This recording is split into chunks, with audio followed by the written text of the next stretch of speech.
Hello friends, I welcome to you.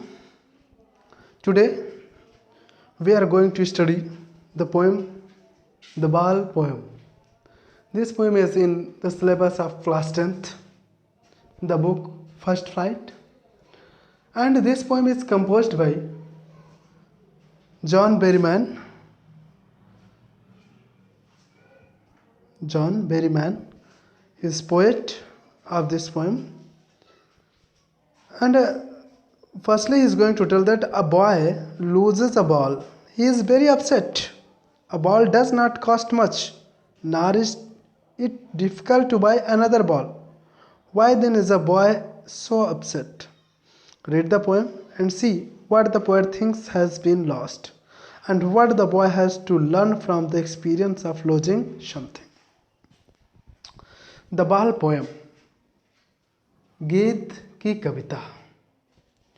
एक लड़के की एक गेंद खो गई और गेंद दूसरी मिल सकती, वह बहुत ज़्यादा महंगा नहीं है। उस गेंद को खोने से क्या तात्पर्य है और उस गेंद को खोने से उसने क्या सीखा? क्या गेंद खो गई तो वह दोबारा गेंद नहीं मिल सकती? यहाँ पर ये गेंद नहीं है। यह गेंद बचपन का सिंबल है, हमारे चाइल्डहुड का सिंबल है, रेफर करता हमारे बचपन को। ये गेंद नहीं खो गई, हमारा बचपन खो गया। गेंद तो दोबारा मिल सकती है, लेकिन क्या हमारा वो बचपन दोबारा मिल सकता है? Can we get our childhood again? What we have lost? No. Then this poem is going to tell you about that ball. The ball is the symbol of childhood. The boy has lost ball, but not ball. He lost his childhood. He is not going to get again. He can't buy the childhood again. So he is upset. And what he learned from this event, इस घटना से उसने क्या सीखा?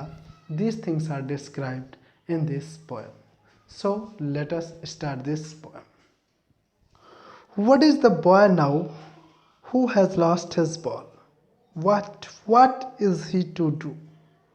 अब वह लड़का क्या हो गया है? Who has lost his ball? जिसने अपना गेंद खो दिया है। What is he to do? उसे क्या करना है? उसे क्या करना है? I saw it go merrily bouncing down the street and then merrily over. There it is in the water. The poet is describing that the boy is very upset. He is standing. That boy who has lost his ball. What is he is to do? अब क्या करे? क्या करना है उसे? वह लड़का जिसकी गेंद खो गई, वह अपसेट होकर खड़ा है, वह क्या करे या उसे क्या करना है? I saw it go merrily bouncing down the street and then merrily over. There it is in the water. मैंने देखा कि बड़ी प्रसन्नता में वह गेंद उछलती हुई कहाँ गई? It bounces down the street and then merrily over. There is in the water. After that it went into the water. उछलती हुई, गली से उछलती हुई गेंद कहाँ चली गई? पानी में चली गई. So he lost his ball. No use to say, oh there are other balls. इसका कहने का कोई यूज़ नहीं है कि अरे कई बाल है, दूसरी गेंद मिल जाएगी. There are other balls. An ultimate shaking grief fixes the boy as he stands rigid. वह rigid होकर, कठोर होकर खड़ा है. Ultimate a type of grief there is in the boy, the mind of boy. एक प्रकार का दर्द, एक प्रकार का grief उसको जो हिला दे रहा है. Shaking grief fixes the boy as he stands rigid. वह जो खड़ा हुआ लड़का तो स्टैंड रिजिड होकर खड़ा है, लेकिन उसको अंदर से दुख क्या कर रही है? झकझोर दे रही है, शेकिंग कर रही है. As he stands rigid, trembling, staring down. वहाँ पर खड़ा होकर लड़खड़ा कर वह क्या कर रहा है? घूर कर नीचे की तरफ देख रहा है. Where his ball is going, जहाँ पर उसकी गेंद जा रही है.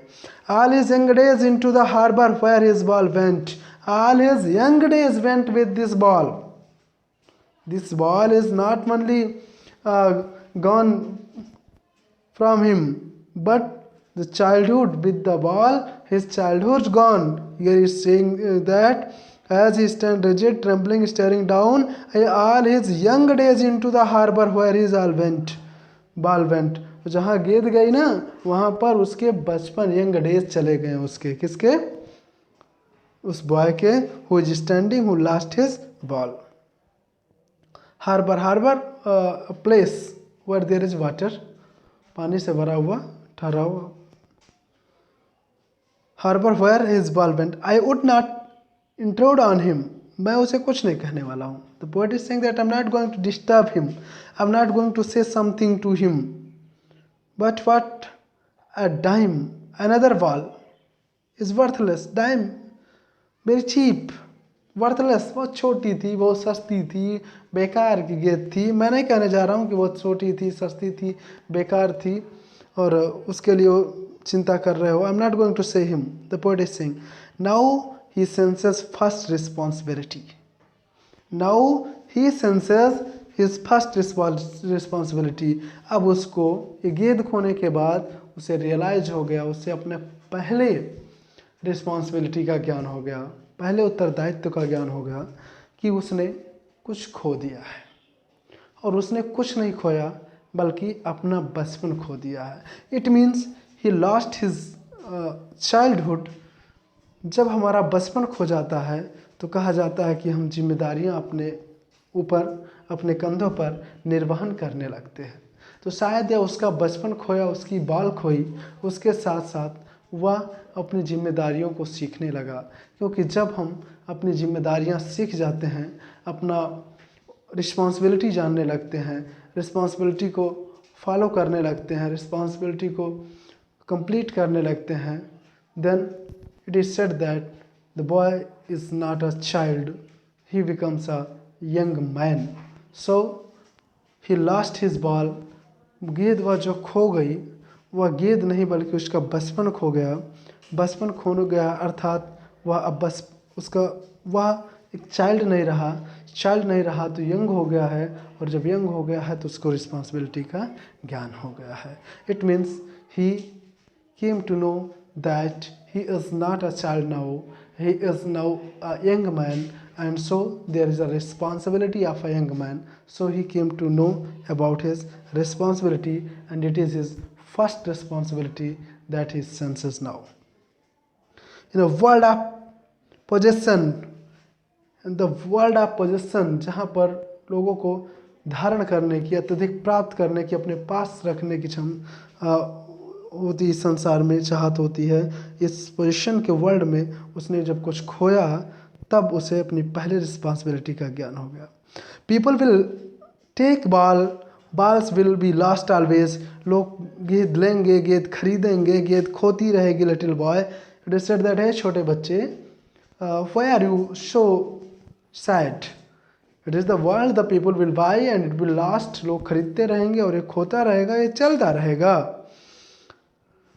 And no one buys a ball back, लेकिन कोई that ball is the symbol of childhood but no one will, लोग गेंद तो खरीद लेंगे लेकिन गेंद के साथ क्या बचपन खरीद लेंगे।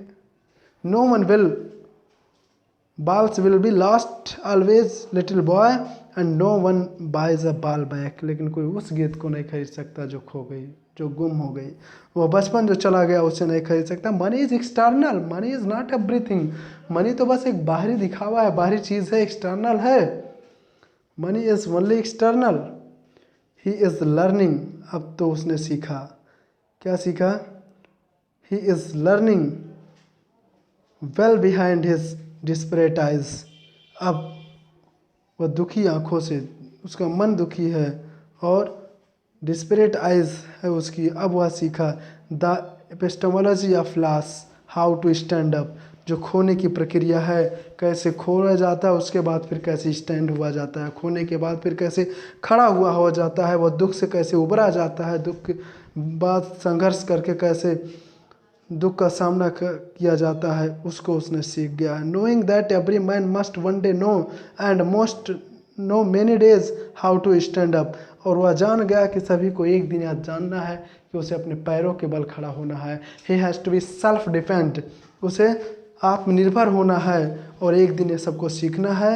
And most know many days, लोग तो कई दिनों पहले ही जान गए, और हाउ टू स्टैंड अप, कि कैसे खड़ा होना है, but he came to know today that how to stand up after the losing something, and when he lost his ball, that ball is the symbolic ball, and that ball is his childhood. When he lost his childhood, then he came to know about his first responsibility, and this responsibility make him a sense to live in this world. And this lost the ball which he lost, this ball tells him that how to stand when anyone or any man lost something. So in this poem that is composed by John Berryman, he tells that this ball poem is not the ball, this ball is a childhood. A man can buy a ball again when it is lost, but how he can buy his childhood when it is lost? And when he lost his childhood, then he came with new responsibility in this world, and he had to stand to follow the responsibility and to conduct the responsibility for this world and for themselves also. So this is a good poem that describes about the childhood, how it is lost, and how we have to gain again. We have to get new responsibility in this world, and how we will stand when we lose something. Okay, thank you. This is the poem that is